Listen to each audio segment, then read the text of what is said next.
शिवराज भूषण प्रकरण 1 मी जिजा. आपण या मालिकेतल्या 28व्या भागावर येऊन पोहोचलोय आणि लवकरच मी जिजा हे प्रकरण संपणार आहे. पण लक्षात ठेवा याच्यानंतर आपण दुसऱ्या एका व्यक्तिरेखेला घेऊन ही मालिका पुढे सुरूच ठेवणार आहोत. सुरू करूया. भाग 28वा मी जिजा.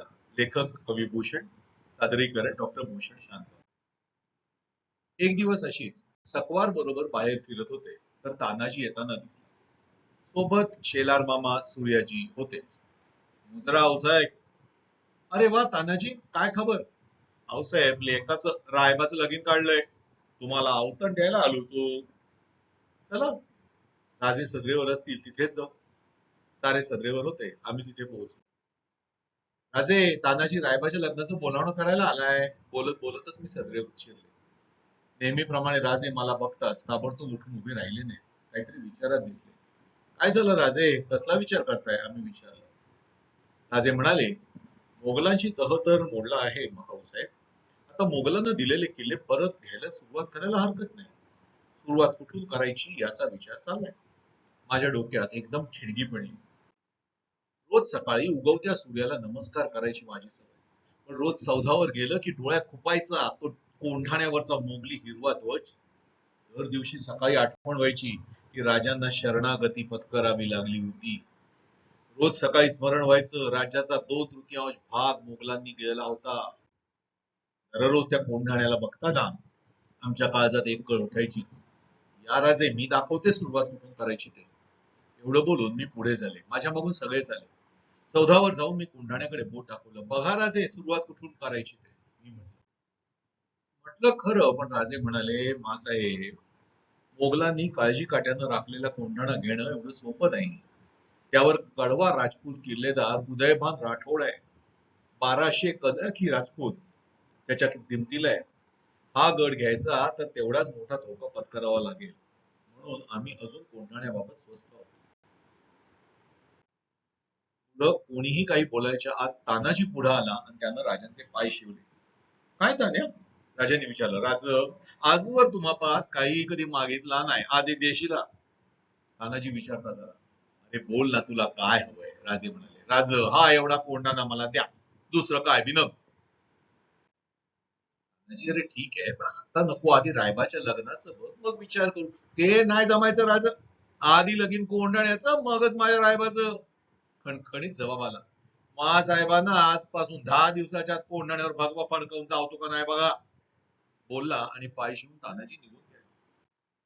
तो निघून गेला आणि 3च दिवसात सारी तयारी झाल्याचं सांगायला आला. तान्या, अरे खरंच इतका अवघड गड आहे, कसा घेणार तू? मी जरा काळजीनच विचारलं. तसा गदा गदा हसला. काळजी करू नका मासा. आजपासून तिसऱ्या रात्री कोंढाण्यावर नजर ठेवा. गड घेतला की गवताच्या गंज्या पेटवून देतो. अरे पण करणाय कर काय आहेस? मासाब आपला गणू आहे का? कोण गणू? घोरपडे? होय मासाब, किती बी अवघड काळा असू दे, झपाझप चढून जातोय तो. अरे पण तू इतका बारीकसा आहे तोच ना? होय मासाब, कमरेला सुतळी बांधून वर चढल आणि दोर पडून घेईल, मागणं चढतील समजे. रात्रीच्या काळोखात तो कडा चढणं काय मस्करी आहे का? मासा गोर करू नका असा. हो वाननेर आहे तो, वाननेर. नजर ठेवा, गड घेतल्या बिगार तोंड नाही धावणार. नवमीच्या रात्री एल्गार करायचं ठरलं होतं. राजे तणावाखाली होते. कोंढाणा राजांचा लाडका किल्ला, स्वतःच्या नजरेखाली अभेद्य बनवलेला. मला पण ताण जाणवत होता. तानाजी म्हणजे राजाचा अमोघ बाण होता, माराल तिथं यश घेऊनच येईल. पण आज गाठ कोंढाण्याशी होती. गडावरच्या वीरांची ताकद दस्पत करणाऱ्या कोंढाण्याशी. फक्त आज गडावरचे वीर आमचे नसून शत्रूचे होते. जीव मोलाचा तानाजी आज पणाला लागला होता, हट्टानं. रात्री मला झोप येणं शक्यच नव्हतं. मी जागते आहे म्हणून पुतळा पण जागत बसले होते. राजे सज्जात उभे होते, नजर सारखी कोंढाण्याकडे वळत होती. येर झारा घालताना जीव थोडका होत होता. अशाच काही घटना गेल्या आणि दूरवर कोंढाण्यावर आगीच्या ज्वाळा दिसू लागल्या. तिथून किल्ला फत्ते झाल्याची खूण केली जात होती. राजे उत्साहातच उठले, रातोरात स्वार होऊन कोंढाण्याकडे निघाले. त्या दिवशी सकाळी मी कोंढाण्यावर फडकणाऱ्या भगव्या जरीपटक्याकडे पाहत सूर्यवंदन केलं. इतका आनंद झाला, तानाजी आपल्या शब्दाला जागला होता. पण पण हा आनंद क्षणभंगूरच ठरला. थोड्याच वेळात बातमी आली, गड आला होता, पण आमचा सिंह खचून गेला. आमची इच्छा पुरी करताना राव कामास आले होते. गडावरची नौबत बंद झाली. हाल मानेनं राजे परत आले. कोंढाण्यावर फडकणाऱ्या जरी फटक्याकडे आता बघवत नव्हतं. त्याचं तेज फिकं पडलं होतं. सोयरा मात्र आता अगदी जळवली होती. दिवस पूर्ण भरत आले होते. पुढे जेमतेम महिना गेला आणि एक दिवस काळा सुरू झाल्या. वैद्य सुईणी होत्याच. हातीपायी सुखरूप सुटका झाली. मुलगा झाला. तो पालथा जन्माला आला ही एक जरा काळजीची बाब होती, पण राजांनी ते हसण्यावारे नेलं. शास्त्र्यांना विचारलं, पण त्यांनीही काही वेगळी शांती वगैरे करायची गरज नाही म्हटली. माझ्या जीवात जीव आला. राजाराम नाव ठेवलं. राजाराम जन्माला आला आणि पाठोपाठ विजयाच्या इतर वार्ता येऊ लागल्या. खानदेश, वऱ्हाड, कल्याण, भिवंडी आजवर न जिंकता आलेला माहुलीचा किल्ला फौजा भराभर विजयामागून विजय मिळवित चालल्या.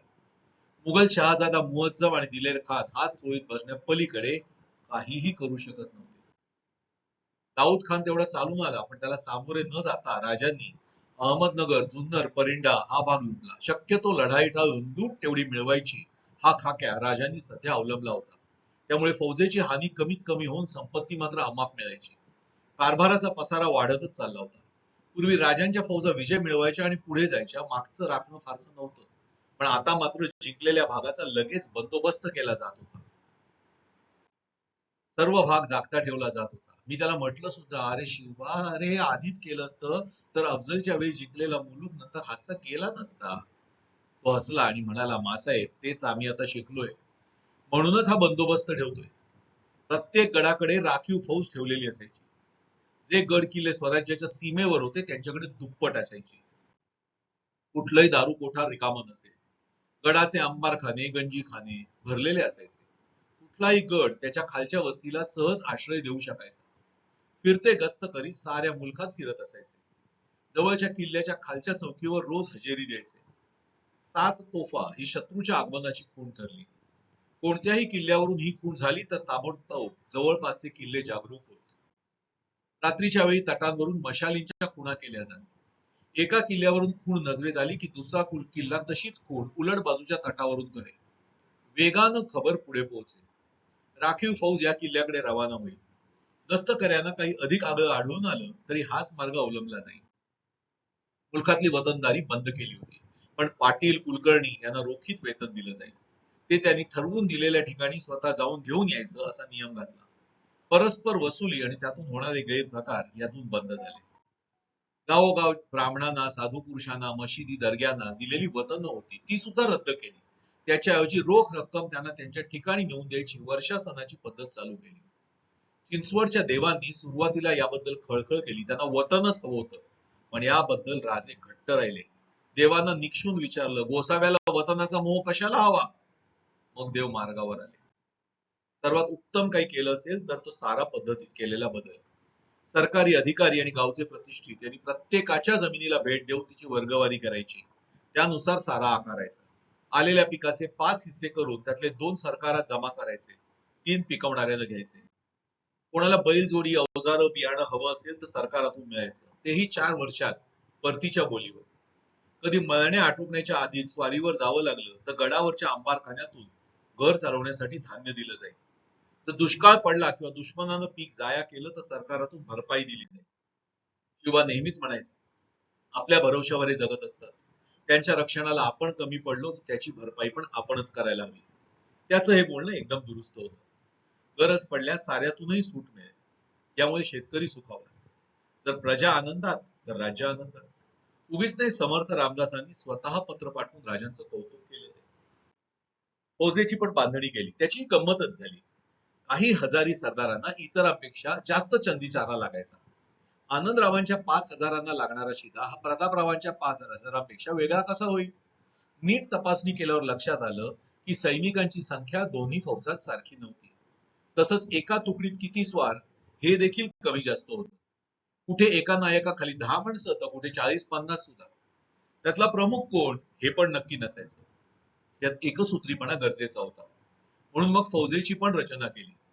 यामुळे फौजेला लागणाऱ्या सामानाची, पगाराची नक्की रक्कम कळायला लागली.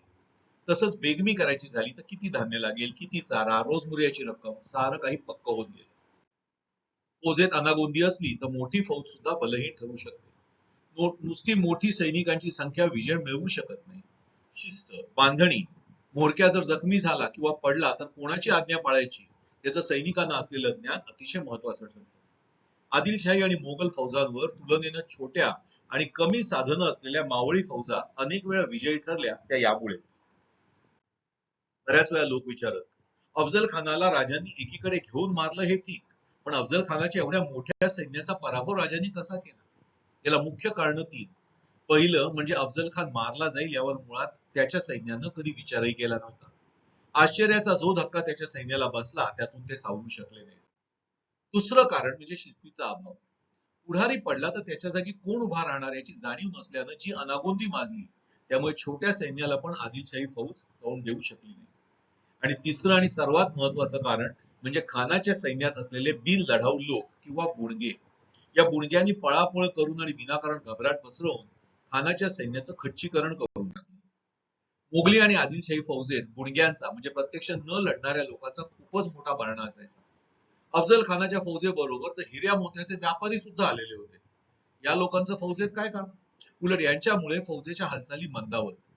त्यामुळेच मोगल फौजेत सरसकट दिसणारे तंबू, डेरे, राहुट्या, मोठ्या अवजड तोफा, बुणगे इत्यादी स्वराज्याच्या फौजेत कधीच नसत. उलट मावळी फौजेत फक्त दोन तंबू असत. तेही साधे, एक राजांसाठी, दुसरा सरदारांसाठी. बाकी सगळी छावणी उघड्यावरच असायची. छावणी करायला आणि उठवायला तसंच हलवायला वेळ लागत नसे. कोणत्याही मावळ्याला बरोबर स्त्री आणायची परवानगी नव्हती, अगदी कोणताही अपवाद न करता. आपोआपच फौजेचं लक्ष फक्त लढाईवरच राहायचं. आजची गोष्ट इथेच पुढे. पुढची गोष्ट पुढे बघा.